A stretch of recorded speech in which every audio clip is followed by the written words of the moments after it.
안녕하세요. 저는 서울에 살고 있는 이혼녀입니다. 가끔 이곳에 들러 사연을 듣곤 했는데 제가 이렇게 사연을 보내게 될 줄은 꿈에도 몰랐네요. 사연을 듣다 보면 시댁 식구와 있었던 일들이 꽤나 자주 올라오더라고요. 저도 이번엔 시댁에 배신을 당한 적이 있어서 그 사건에 대해 사연을 보내보면 어떨까 싶어서 이렇게 익명으로 용기를 내어 쓰게 되었습니다. 저는 남편을 만난 뒤부터 온전히 저를 위해 살았던 적이 없었던 것 같아요. 저에게 있어서 늘 남편이 1순위이며 제 인생보다는 남편 인생을 지켜주려고 노력했었어요. 하지만 그건 정말 바보 같은 행동이었다는 걸 최근에서야 알게 되었어요. 자신의 인생만큼 중요한 건 없는데 저는 무엇을 위해 남편의 인생을 먼저 생각했을까요? 결국은 이렇게 이혼을 해서 다시는 안 볼 남남으로 살고 있는데 말이죠.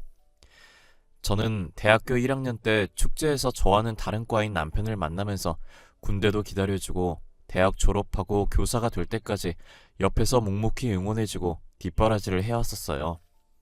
제가 하고 싶어 했던 것들도 다 포기해가면서 남편 교사 만들어주겠다고 노력했었죠. 학교를 다니면서 각종 아르바이트를 다 했었고 졸업해서도 전공과 전혀 다른 일을 해왔었어요. 오로지 남편의 교사직을 목표로 두고 말이에요. 저는 평범한 집안이었지만 남편은 가난한 집안이었기 때문에 교사 준비할 돈이 없었어요. 어차피 저는 등록금을 부모님이 내주셔서 돈 벌 이유가 딱히 없었지만 남편을 위해 제가 자처해서 대학생 때부터 일을 하기 시작했던 거예요.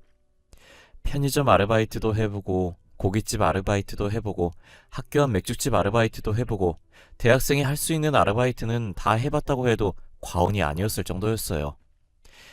열심히 알바해서 모은 돈으로 남편 등록금에도 보태주고 책 사는 비용에도 보탰었어요.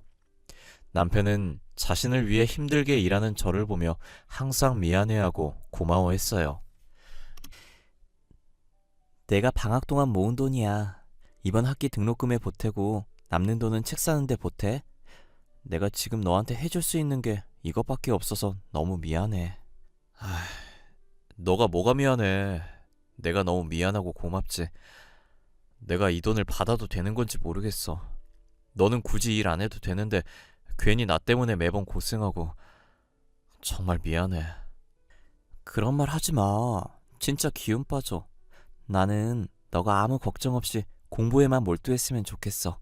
그리고 그렇게 미안하고 고마우면 나중에 임용고시 합격으로 빚 갚아. 알겠지? 제가 괜찮다고 해도 남편의 얼굴엔 미안함이 가득하더라고요. 저는 남편의 표정을 보고 웃으면서 그렇게 고마우면 임용고시 합격으로 갚으라고 했죠. 남편은 옅은 미소를 띄우고는 고맙다고, 나중에 빚 다 갚겠다고 저를 꽉 안아주더라고요. 가만히 남편 등만 쓰다듬으면서 아무 생각하지 말고 공부만 열심히 했어요. 주변에선 결혼할 사이도 아니면서 굳이 왜 고생하면서까지 뒷바라지를 하냐고 하더라고요. 남편이 공부는 정말 잘하는데 돈 없는 집안 때문에 꿈을 포기하기엔 너무 안타깝다고 했어요. 결혼을 할지 안 할지는 모르지만 지금은 사랑하는 사람이니 최선을 다해 도와주고 싶다고 했죠. 당시 친구들은 저를 한심하다고 했지만 저는 언젠간 제 노력이 빛을 볼 날이 올 거라고 생각했어요. 저는 사장님들이랑 친해져서 졸업 후에도 하고 있던 아르바이트들을 계속했어요. 그 돈으로 혼자 조용히 공부할 수 있게 남편 고시텔도 잡아주고 그 외 필요한 것들도 사다 줬어요. 남편도 제가 자기를 위해 노력하는 만큼 딴짓하지 않고 공부를 열심히 해줬고요. 그래도 노력은 배신하지 않는지 남편은 임용고시 합격했고 그토록 바라던 교사가 될 수 있었어요.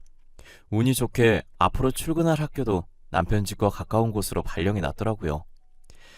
저는 교사된 기념으로 남편에게 서프라이즈 파티를 준비했어요. 남편은 제가 준비한 이벤트에 고맙다고 저를 껴안더니 어린아이처럼 울기 시작하더라고요. 우리 이제 고생 끝났어. 다 끝난 거야. 그동안 너무 고생 많았어. 너 없었으면 교사는 꿈도 못 꿨을 거야. 너무 고마워. 고맙다는 말밖에 할 수가 없어. 아니야, 고맙긴 뭘. 교사가 된 걸 진심으로 축하해. 아이들한테 배울 점 많은 선생님이 되어줘. 나는 너가 해낼 줄 알았어. 너무 장해. 너도 나만큼이나 고생 많았어. 내가 이거 줄 날만 기다리면서 항상 5단에 놓고 다녔어. 임용고시 합격하면 주려고 했는데 오늘 드디어 이걸 너한테 줄 수 있게 됐네. 손 내밀어봐. 이게 뭐야? 반지? 공부하느라 밖에 나갈 틈 없었을 텐데 이런 건 또 언제 샀어? 반지가 생각보다 많이 비싸더라고.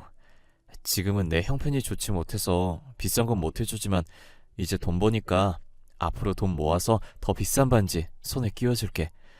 그러니까 나랑 결혼해줄래? 응, 그러자. 나는 좋아. 진짜 매일 품고 다녔던 거야? 아, 반지 너무 이뻐.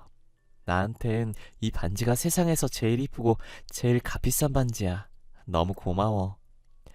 남편은 제게 갑작스러운 프로포즈를 했고 저는 남편의 프로포즈를 받아주었어요. 이제 저와 남편 둘 다 고생은 끝이라고 행복한 일만 남았다고 생각했어요. 하지만 저희만 좋다고 해서 결혼을 할 수 있는 게 아니었어요. 프로포즈를 받고 정식으로 결혼 허락받기 위해 남편 집에 갔었는데 시어머니께서는 아르바이트 신분으로 있는 저를 못마땅히 여기셨죠. 아니, 너는 교사 된 지 며칠이나 됐다고 벌써부터 결혼할 여자를 데려오는 거니? 그것도 올바른 직장 없이 아르바이트나 하고 있는 여자를 말이야. 눈이 이렇게 낮아서야 뭐... 어머니, 말 함부로 하지 마세요. 이 사람 없었으면 저 교사 못 됐어요. 저 교사 만들어준 건 다 이 사람입니다. 그리고 그동안 어머니께서 해주신 게 뭐가 있어요? 이게? 이제 좀 컸다고 애미한테 눈을 부릅뜨고 얘기하네? 그렇게 좋으면 둘이서 알아서 결혼해. 네 인생이니 말리진 않으마. 안 그래도 그럴 생각이에요. 저희도 어머니한테 손 벌릴 생각 하나도 없어요. 그냥 허락만 받으러 온 거죠. 그럼 허락한 줄 알고 나가볼게요. 남편은 제 손목을 잡고 일어났고 시어머니는 떠나는 저희 뒤통수에 대고 싸가지 없다고 자식 키워봤자 다 소용없다면서 혼자서 궁시렁거리셨어요. 이렇게 나와도 되는 거냐고 물어봤지만 남편은 상관없다고 하더라고요. 어차피 자기가 누구랑 결혼하든 상관 안 할 거라고 하면서요. 편치 않은 마음으로 저희 부모님께 인사드리러 갔고 저희 부모님은 시어머니와 달리 제가 좋으면 된 거라고 남편과의 결혼을 흔쾌히 허락해 주셨어요. 저희는 모아둔 돈이 없었기 때문에 결혼식 없이 혼인신고만 먼저 하고 저희 부모님 도움으로 자가는 아니지만 전셋집을 구해 신혼집으로 꾸미며 살았어요. 저는 그날 남편이 그러고 나와서 시어머니와 다시는 마주칠 일이 없을 줄 알았어요. 하지만 저희 집을 어떻게 아셨는지 찾아오셔서는 배고프다고 저보고 밥을 차리라고 하더라고요. 어찌됐든 남편을 낳아주신 분이고 제 시어머니이기도 하니 밥을 준비했어요. 예, 너는 요리할 줄 모르니? 간이 하나도 안 되어 있잖아. 이런 걸 우리 아들한테 먹이는 거야? 변변한 직장이 없으면 집안일이라도 잘해야 할 거 아니야? 저희 둘 다 싱겁게 먹어서 일부러 간을 약하게 한 거예요. 입맛에 안 맞으면 제가 다시 간해서 드릴게요. 이리 주세요. 됐어. 그냥 먹지 뭐. 너 교사 남편이랑 사는 거 쉬운 거 아니다. 그러니까 잘해. 아르바이트나 하는 네가 우리 아들 만난 건 아주 봉 잡은 거지. 안 그러니? 어머님, 저도 남편 교사 만드느라 고생 많이 했어요. 저도 날로 먹은 거 아니에요. 이 못 배워먹은 게 시애미한테 따박따박. 야, 다 우리 아들이 잘나서 교사 된 거야. 우리 아들 머리 좋아서 교사 된 거라고. 이게 어디서 기어오르려고 해? 입 아프게 말해봤자 시어머니랑은 말이 안 통할 것 같아서 대충 네네 하면서 대답만 해줬어요. 시어머니는 계속 저희 집에 찾아와서 이런 식으로 밥 내놓으라 하고 제 속을 뒤집어 놓고 가셨죠. 저는 뒤늦게라도 하고 싶은 공부를 하려고 남편과 의논해서 일을 쉬고 있었어요. 하지만 시어머니께서는 이미 그 나이면 늦었는데 해서 뭐하냐면서 아까운 시간만 버리는 거라고 차라리 그 시간에 일해서 돈이나 벌려며 딴지를 걸면서 공부를 못하게 하더라고요. 결국 저는 시어머니 잔소리 듣는 게 싫어서 다시 아르바이트를 시작했고 사무직으로 취업하기 위해 틈틈이 시간 날 때마다 자격증 공부를 했어요. 그렇게 반년 뒤 필요한 자격증들을 다 따서 겨우겨우 중소기업에 들어갈 수 있었어요.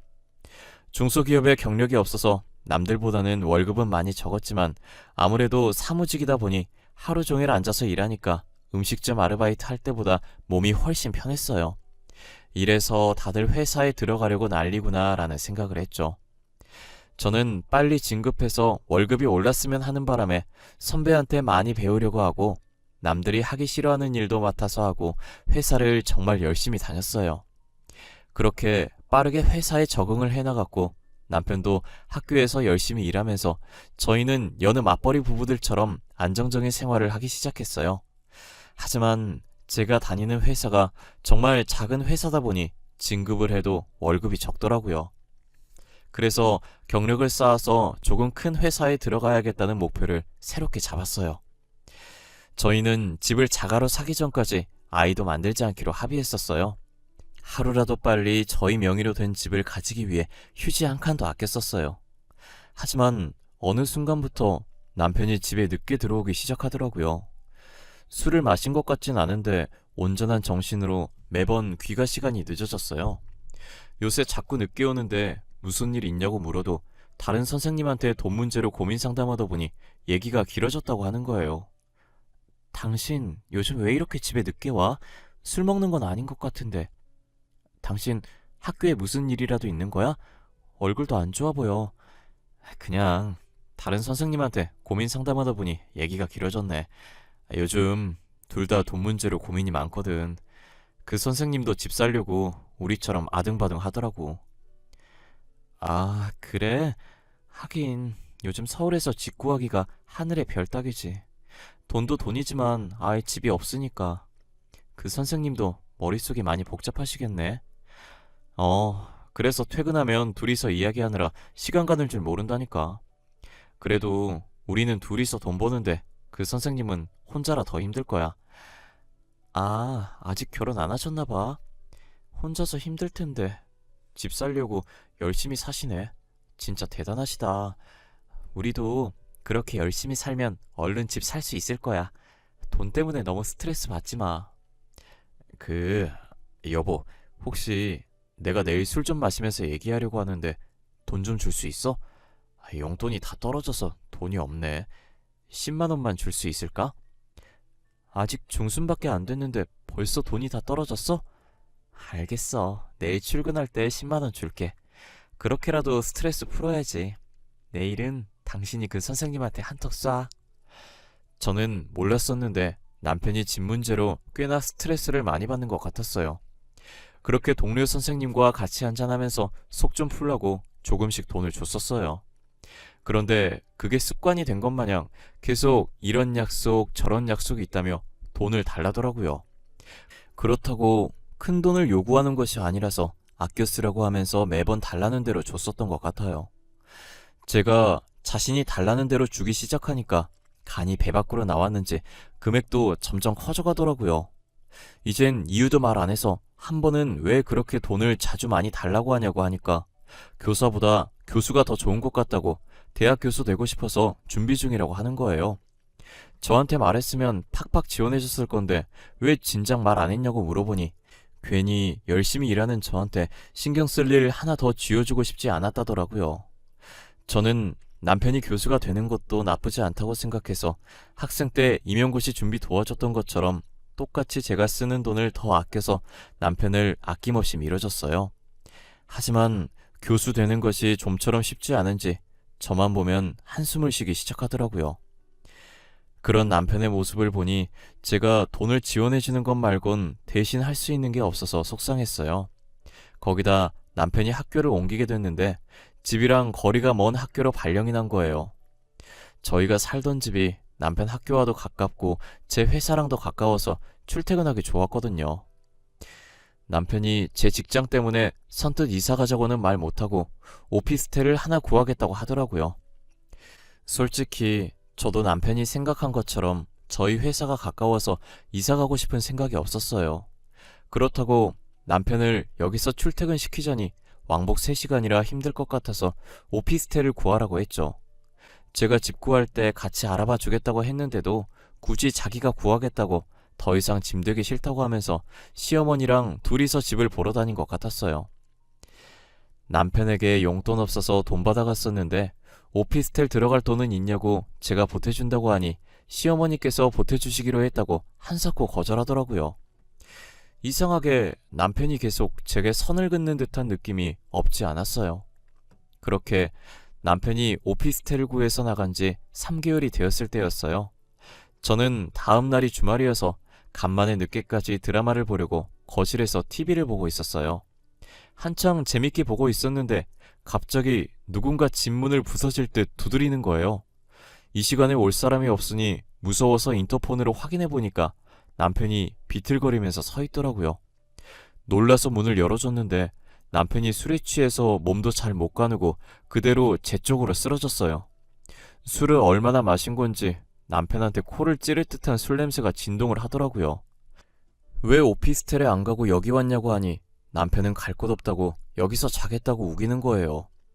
제대로 서 있지도 못하는 상태에서 사기당했다면서 웅얼거리더라고요. 저는 사기라는 말에 계속 추궁했고 혹시나 하는 마음에 남편의 말을 녹음하기 시작했어요. 정신 차렸을 때 분명 저한테 얘기 안 할 것 같아서 나중에 물어보려고 녹음한 것이죠. 사기당했다고? 무슨 사기당했는데 갑자기 쳐들어와서 이게 뭔 난리야. 술은 또 얼마나 마신 건데. 여보, 정신 좀 차려봐. 어? 내 말 들려? 아, 시끄러워. 아줌마, 여기 소주 한 병만 더 주세요. 오늘은 이거 마시고 진탕 취할 거야.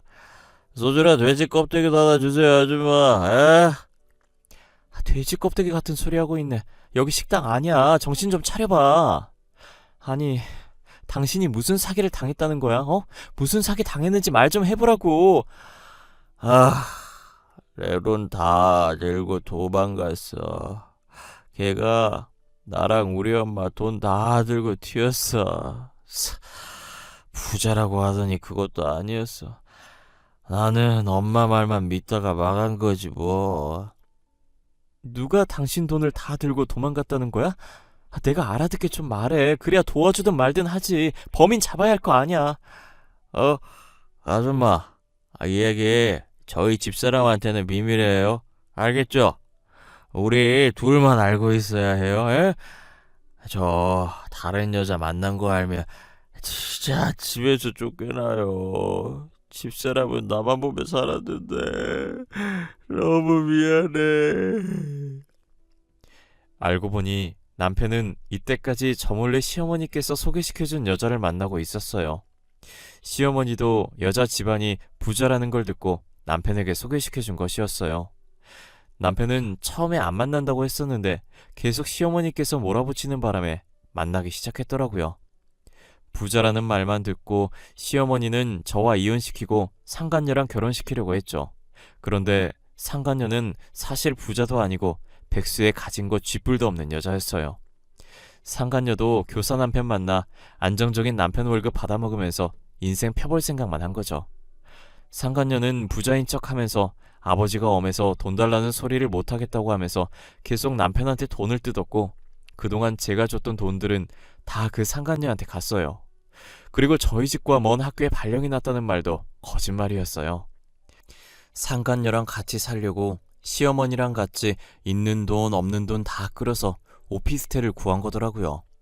그런데 상간녀가 같이 살다가 더 이상 남편한테 뜯을 돈이 없다는 걸 알아차리고 남편 몰래 오피스텔 전세금을 다 빼서 도망가 버린 거예요. 그렇게 상간녀한테 모든 돈을 다 뺏긴 남편은 빈털터리가 돼서 다시 저희 집에 돌아온 거죠.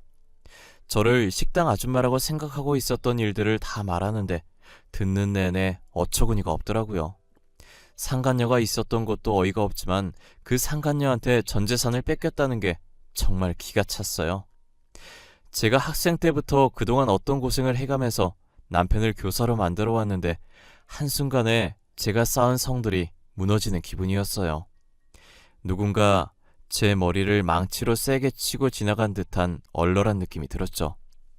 남편은 제게 모든 것을 말한 뒤 정신을 잃고 쓰러졌는데 침대까지 들고 가기 싫어지더라고요. 그래서 그냥 바닥에 자든지 말든지 신경도 안 쓰고 저 혼자 방에 들어와 침대에 누웠어요. 저는 날 박는 대로 이혼할 거라고 하면서 이혼서를 던지고 쫓아내야지 하는 생각으로 가득 찼었지만 시간이 지날수록 그동안 제가 바친 세월들이 눈앞으로 지나가더라고요. 제가 남편을 어떻게 교사 만들었는데 이대로 끝내기엔 너무 아까운 거예요. 그래서 저는 아무것도 못 들은 척 참고 지내려고 했어요. 남편은 일어나서 해장국 끓이고 있는 저한테 왜 자기가 여기 있냐고 물어보더라고요. 당신 기억 안 나? 술이 떡이 돼서 와가지고는 나보고 아줌마라고 하질 않나. 오늘 취할 거니까 술이랑 돼지 껍데기 달라고 하질 않나. 가관이었어. 아, 그랬어? 어제 친한 선생님들이랑 같이 회식했었는데 너무 많이 마셨는지 기억이 안 나네. 당신한테 너무 민폐 부렸지. 아, 미안해. 근데 혹시 내가 다른 말은 안 했지? 다른 말? 무슨 말 말하는 거야? 나한테 말하면 안 될 말이라도 있나 봐. 당신 계속 안주 내놓으라고 하고 쓰러졌어. 무거워서 침대까지 못 끌고 가겠더라. 그래서 그냥 뒀어. 아, 잘했어, 잘했어. 아, 무거운데 당신이 굳이 침대까지 들고 갈 필요 없지. 아, 맞지. 아, 그리고 내가 당신한테 말 못할 게 뭐가 있겠어. 그냥 다른 행패 안 부렸나 이런 말이지. 술 달라고 하고 쓰러진 게 다야. 해장국 다 끓였으니까 먹고 당신 집에 가. 당신 학교 근처에서 먹은 거 아냐? 멀리서 여기까지 어떻게 왔대? 저는 끝까지 모르는 척 했지만 같이 마주보며 겸상하기 싫어서 밥만 차려주고 거실로 나왔어요. 남편은 며칠 못 먹은 사람 마냥 허겁지겁 밥을 먹기 시작하더라고요. 그렇게 빠른 속도로 밥을 먹고 전날 청소를 못하고 와서 빨리 집에 가봐야겠다면서 소파에 걸쳐진 정장 자켓을 헐레벌떡 챙기더니 신발도 제대로 못 신은 채 나갔어요. 아마 상간녀가 돈 다 빼서 오피스텔을 못 갈 거고 시어머니 집으로 갔을 거예요. 계속 오피스텔에서 사는 척 연기해야 해서 저희 집에 올 이유가 없으니 저는 어차피 이렇게 따로 사는 거 굳이 이혼할 필요가 없다는 생각이 들었어요. 얼굴 마주쳐서 스트레스 받을 일도 없어서 괜찮을 것 같았거든요. 시어머니는 아직도 제가 모르는 줄 아니까 전화로 당당하게 돈 달라고 하더라고요. 요즘 남편이 혼자 살면서 생활비가 빠듯한지 용돈을 조금 준다고 하면서요. 아가, 나다. 다름이 아니라 요즘 우리 아들이 혼자 살잖니. 근데 생활비가 빠듯한 모양이더라고. 그래서 나한테도 용돈을 조금 주는데 그 돈으로만 생활하려니 너무 힘들구나. 그래서요? 지금 저한테 용돈 달라고 전화하신 거예요? 어머님, 죄송한데 용돈 드릴 돈이 없어요. 저도 제 월급으로 생활하기 빠듯해서요.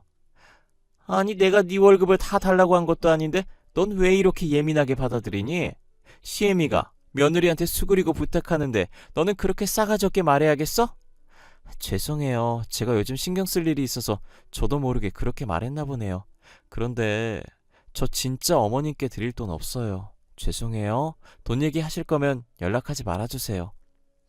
뻔뻔하게 돈 달라고 하는 시어머니 태도에 화가 울컥울컥 나오려고 했는데 이악 물고 끝까지 참았어요. 제가 다 알고 있으면서 이혼 안 하는 걸 알면 어차피 이혼 안 할 거니까 더 당당하게 나올 것 같더라고요. 차라리 지금처럼 제 눈치라도 봤으면 하는 마음에 화나는 마음을 꾹꾹 누르며 참았어요. 시어머니도 차마 저랑 이혼시키려고 남편한테 상간녀 붙였다가 상간녀가 돈 들고 도망가서 당장 생활할 돈이 없다고 제게 말을 못하니 다시 연락이 안 오더라고요. 그런데 며칠 뒤 자고 있었는데 또 밤늦게 누군가 저희 집 문을 두드리더라고요. 인터폰으로 확인했더니 예상했던 대로 남편이 있었고 이번엔 시어머니도 같이 온 거예요. 문 안 열어주고 싶었는데 시끄럽게 해서 혹시나 옆집 사람한테 피해갈까봐 할 수 없이 문을 열어줬어요. 문이 열리자 우당탕거리며 두 사람이 집 안으로 들어오더라고요. 둘 다 술 먹고 제정신이 아닌 상태에서 거실 한가운데에 주저앉더니 시어머니는 울기 시작하는데 급기야 땅까지 치면서 울더라고요. 아이고, 우리 돈 어떡하면 좋으니. 그 망할 것이 우리 돈을 다 들고 도망갔어. 그게 어떤 돈인데. 우리 집 담보는 대출까지 받은 돈인데. 내 돈, 그동안 모았던 적금까지 깬 돈인데 한순간에 사라졌어. 어떻게 그래? 2억 6천만 원이 개 이름도 아니고 나도 살면서 그 돈 처음 만져본 건데. 지금 남의 집에서 뭐 하는 거예요? 왜 저희 집 와서 난리냐고요? 다들 아무 잘못도 없는 나한테 왜 이러냐고. 사고는 지들이 쳐놓고 왜 나한테 행패야? 야, 너 여기 있었네. 내 돈 내놔. 어? 내 돈 내놓으라고. 우리 돈 어땠어? 너 그 돈이 어떤 돈인 줄인지 알기나 해? 이 할망구가 진짜 미쳤나? 내 머리 안 놔요? 당장 놔요. 나 진짜 당신들 경찰에 신고할 거야. 당장 놓으라고. 야, 이 사기꾼아. 내 돈 내놔. 내가 너한테 바친 돈이 얼만데? 오피스텔 전세금이랑 이때까지 내가 줬던 돈 다 토해내라고. 시어머니랑 남편은 술에 취해서 저를 상간녀라고 생각하고 제 머리채를 잡았어요. 힘이 어찌나 센지 제 머리를 잡고 있는 손들을 떼려고 해도 안 떼지더라고요. 결국 저는 남편 팔을 깨물었고 남편은 깨문 부위를 감싸면서 제 머리채를 놓았어요. 그리고 시어머니 팔을 힘주면서 잡고 바닥으로 패대기 쳐서 뜯어냈어요. 시어머니가 손이 떨어지면서 제 머리카락도 같이 우수수 떨어지더라고요. 저는 떨어져 있는 머리카락을 보자마자 눈물이 핑 돌기 시작했고 너무 화가 나서 양손으로 시어머니와 남편 머리채를 잡아서 바깥까지 질질 끌었어요. 그리고 그들을 패대기 치고 다시 집에 들어가려고 비밀번호를 입력하는데 언제 쫓아온 건지 남편이 돈 내놓으라면서 제 머리채를 다시 잡더라고요. 저는 팔 안쪽 살을 3개 꼬집어서 남편을 떼어놓고 빠르게 비밀번호를 입력해서 들어왔어요. 문이 닫히는 소리가 들리고 나서야 안심이 돼서 다리에 힘이 풀리더라고요. 어찌나 목소리가 큰지 남편 소리, 지르는 소리, 시어머니 우는 소리가 문 사이로 다 들렸어요.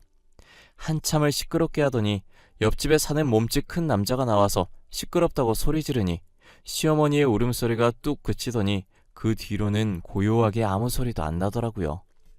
저는 남편한테 바친 세월보다 앞으로 살아갈 세월이 더 소중하다는 생각에 이혼을 결심했어요. 계속 과거에 잡혀있다간 저 2사람에 의해 미래에 제가 죽을 것 같은 기분이 들었어요. 다음날 일어나자마자 아프다는 핑계를 대고 회사에 월차를 냈고 저번에 남편이 술 취해서 불륜을 인정했던 녹음본을 들고 변호사를 찾아갔어요. 남편에게는 이혼 소송을 했지만 여자가 누군지를 찾지 못해서 상간녀 소송은 걸지 못한 게 아쉬웠어요. 상간녀 소송까지 걸었다면 정말 깔끔하게 마무리됐을 텐데 아직까지 찝찝한 기분이에요. 며칠 뒤에 시댁 앞으로 제가 보낸 이혼 소장이 도착했는지 둘이서 저희 집에 찾아와서는 문을 두드리면서 이야기 좀 하자고 잘못했다고 빌더라고요. 저는 집안에 사람 없는 척 하면서 숨죽이면서 가만히 지켜봤어요. 10분 정도 그러고 있다가 집안에 아무 소리가 안 들리니 포기하고 돌아서더라고요. 이사를 안 가면 계속 찾아올 것 같아서 집주인한테 제 사정을 다 설명하고 계약 기간이 아직 남아있었지만 급하게 전세금을 뺐어요. 회사 업무 때문에 전화번호는 차마 못 바꾸고 있었는데 시어머니와 남편한테서 전화랑 문자도 계속 오길래 진절머리 나서 결국 휴대폰 번호도 바꿔버렸어요. 그렇게 저는 남편과 이혼을 했고 모든 연락을 다 끊은 상태예요. 상간녀 소송을 못했다는 게 살짝 아쉽긴 하지만 그래도 이혼하고 나니 속이 후련하더라고요. 남보다 제 인생이 더 중요한 것인데 저는 그동안 무엇을 위해서 그렇게 아둥바둥 살았는지 모르겠어요. 지나고 보니 그 세월들이 너무 아깝고 전 남편을 사랑했던 마음이 가여웠어요. 그래도 지금은 전 남편과 있었던 날보다 더 사람답게 살고 있어요. 제가 하고 싶은 것들도 하나씩 해보고 먹고 싶은 것들도 먹으면서 말이죠. 결혼을 일찍 했던 터라 이혼을 했어도 아직 20대 후반의 젊은 나이네요. 저도 이제 과거는 다 잊고 새 출발해보려고 합니다. 여러분들은 돈에 눈멀어서 소중한 사람을 잃지 마시길 바랄게요. 세상엔 돈이 다가 아니고 돈보다 소중한 존재도 많다는 걸 알아주셨으면 합니다. 지금까지 제 사연 들어주셔서 감사하고 늘 건강하세요.